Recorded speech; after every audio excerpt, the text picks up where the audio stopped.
Log into your account and click on the dashboard. Scroll down to the Compute section. Click on Kubernetes. Click on Deploy Cluster. Select the DC location.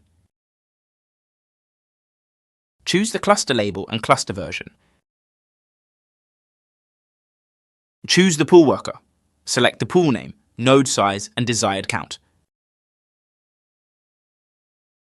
Select the VPC network and choose the VPC for the server.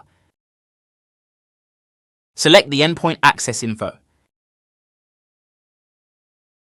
Choose the CPU model. Click Deploy Cluster. Wait for 10 to 12 minutes.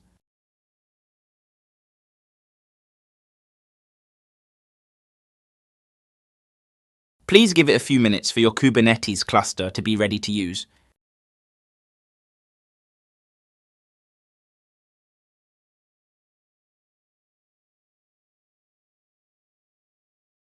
Try refresh the page. Congratulations, the node is active now. Thank you.